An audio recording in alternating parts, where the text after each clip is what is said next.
السلام عليكم ورحمة الله وبركاته. أصحابتي الغالية، إنا لله وإنا إليه راجعون، إنا لله وإنا إليه راجعون. مدنت وإلهي كل نفس ذاقلت موت ولا دمنايا نف walba geeridu ay dhadhaminaysaa. adduunka cid baaqi ku ahaa heesa ma lahan, waa laga wada rawaxayaa. waxaan leeyahay maama xaawo maxamed sheekh jannada Allah ka waraabiyo. ilaahay waxaan ka baryayaa martila jecel ilaahay ka dhigo, qabrigan ilaahay ku waasiciyo, su'aalaha qabrigan ilaahay ku fududeeyo, jannooyinka ilaahayna dhamaantood ilaahay xeeyad waxaan ka baryayaa albaabadooda lagu furo. waxaan leeyahay ehelkii qaraabadii ay ka dhimatana sabri iimaan Allah ka siiyo, qaasatan caruurteeda oo Sheekh Cabdiqaadir macna nuur ugu weyn yahay ugu horeeyo. waxaan leeyahay adeer jannatul firdaws Allah ka waraabiyo hooyo, adinkana qalbigiina Allah ka wajiyo.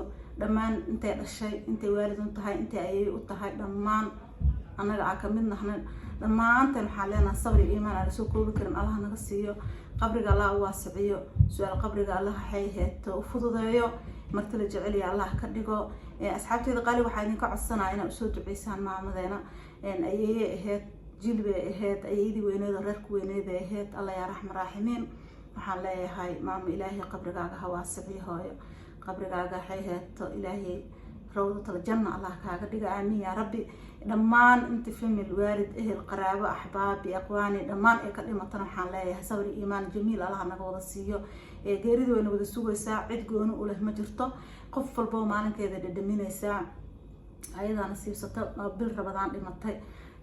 maasha Allah waxaan leeyahay qabriga Allah ku waasiciyo maamo. ilaahay waxaan ka baryayaa su'aasha in ilaahay ku fududeeyo.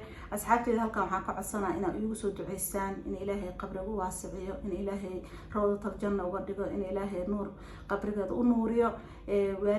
waalidiinta inta waalid u ahayd, inta ehel ahayd, inta qaraabo la ahayd, inta ayay u ahayd, dhammaan caruurteedii anaga dhan aan ka wada mid nahnay.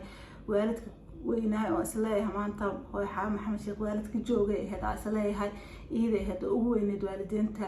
maanta ayadana way tagtay. waalidiin badan oo kale way noo wada joogaan. Allah cimrigooda ha dheereeyo, ayadana qabrigeeda Allah waasiciyo. caruurteeda waalid intay waalid u tahay dhammaan waxaan leeyahay sabr jamiil Allah naga wada siiyo.